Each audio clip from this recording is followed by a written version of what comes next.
Salut, moi c'est Dounia, j'ai 23 ans et j'ai décidé de débarquer sur YouTube.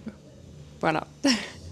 Donc là je suis actuellement posée dans le bureau du directeur de l'académie de jeunes créateurs de Foued Mhersi qui se situe à Tunis. Donc c'est une académie qui nous apprend à devenir de jeunes créateurs. Je pense qu'elle porte bien son nom. Ça fait des mois que je suis en train de vivre ma petite aventure, que je suis installée à Tunis. Et c'est une expérience exceptionnelle que je suis en train de vivre. Et j'avais pour projet dès le départ de vous la documenter, cette petite aventure, mais la procrastination m'a attrapée. Voilà. J'ai tout de même décidé de documenter mes derniers instants. En fait, je suis passée par plusieurs états d'auto-sabotage. Peur du rejet, peur de l'échec.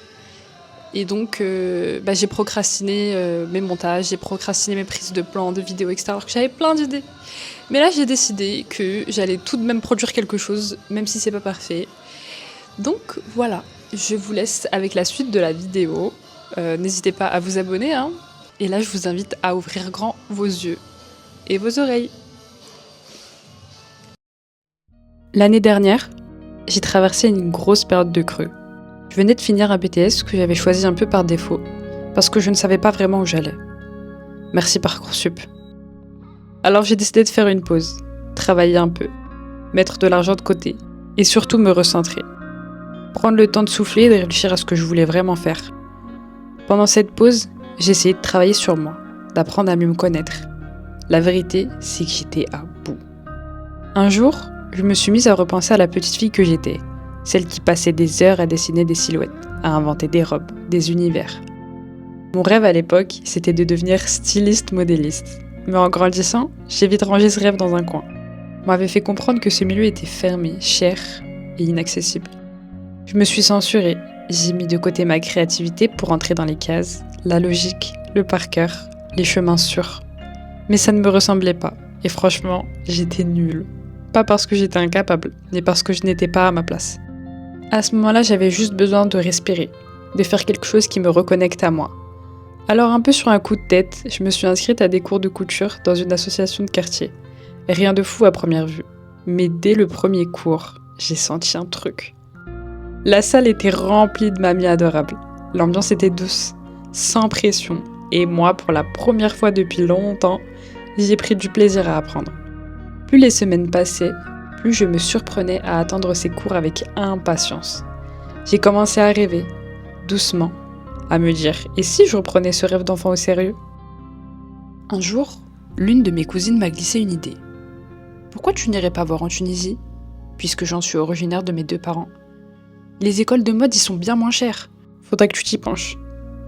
Et faudrait bien que notre double nationalité nous serve à quelque chose un jour, non ?» Cette discussion a tout déclenché. Alors j'ai pris un billet pour Tunis. J'ai visité des écoles et j'en ai trouvé une vraie pépite. Je suis rentrée en France avec une idée fixe.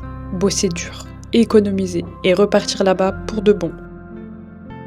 En septembre, j'ai fait mes valises et j'ai pris l'avion pour enfin me donner une vraie chance. Au-delà de la couture, j'avais aussi besoin d'autre chose. J'avais besoin de me reconnecter à mes racines, de revenir là où tout a commencé pour me retrouver.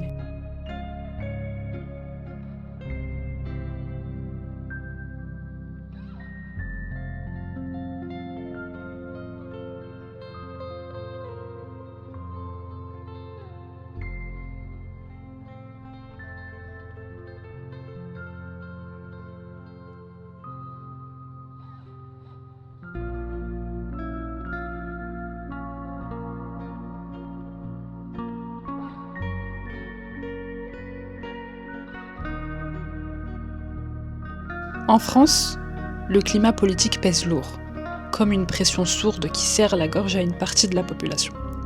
J'avais cette sensation constante qu'on me faisait comprendre plus ou moins subtilement que je n'étais pas vraiment à ma place.